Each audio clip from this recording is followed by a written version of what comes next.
বরিশাল বিভাগ ও চাঁদপুর এলাকার মানুষের ঈদযাত্রা মানেই নৌপথ। রাজধানীর সদরঘাট থেকে সহকর্মী তাওহিদ সরব জানিয়েছেন লঞ্চ যাত্রীদের খবরাখবর। ঢাকা সদরঘাটের পরিস্থিতি ঈদযাত্রায় এবারের অন্তত অনেক ভিড়। আমরা সাধারণ মানুষের সঙ্গে কথা বলছি, বিএডব্লিউটিএ যে সদরঘাট সূত্র রয়েছে তারা জানিয়েছেন সন্ধ্যা 7টা পর্যন্ত তাদের 6টা পর্যন্ত আমার কাছে যে হিসাবটি রয়েছে সেটি 50টির উপরে লঞ্চ ছেড়েছে। 7টায় আরও অন্তত 3 থেকে 4টি লঞ্চ সদরঘাট ত্যাগ করেছে। আপনি জানেন যে ঢাকা থেকে সদরঘাটের ঢাকা বরিশাল সব থেকে বড় রুট।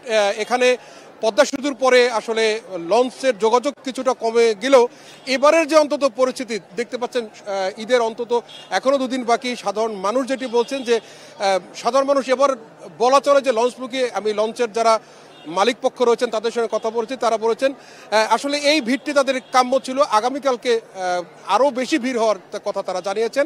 আপনি জানেন যে নদীপথে যারা যাতায়াত করেন কোনোভাবে যদি সদরঘাট আসতে পারেন, লঞ্চে পৌঁছতে পারেন, আসলে আর কোনো চিন্তা তাদের থাকে না। সেক্ষেত্রে খুবই একটি ভিন্ন রকম পরিবেশে তারা লঞ্চে যাতায়াত করেন, যার জন্য এখনও এই যে লাখ লাখ মানুষের এখনও পছন্দের তালিকায় লঞ্চ কিন্তু একটি অন্যতম যাত্রার যে পছন্দের তালিকা সেটি রয়েছে।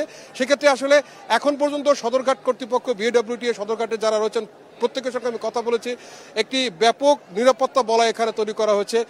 র্যাব রয়েছে, পুলিশ সদস্য রয়েছে, এখানে আসলে যারা ফায়ার সার্ভিসের যারা রয়েছেন তাদের তৎপরতা রয়েছে, বিএডব্লিউডি কর্তৃপক্ষের ব্যাপক তৎপরতা রয়েছে, এখানে ম্যাজিস্ট্রেট রয়েছেন। এখন পর্যন্ত যে তথ্য বলছে যে কোনো প্রকার লঞ্চ ছাড়ার বিলম্বতা অথবা টপসাদে পরিবহন সব মিলিয়ে কোনো প্রকার কোনো জরিমানার কথাও তারা জানাননি। এবং একটি বিষয় নিশ্চিত তারা করেছেন, যদি কোনোভাবে আবহাওয়াগত কোনো সমস্যা না হয় তাহলে আসলে এই লঞ্চ যাত্রা এবারে অন্তত নির্বিঘ্নে, অন্তত আজকের মতো নির্বিঘ্নে চলাচল করবে, এটি তারা নিশ্চিত করেছেন।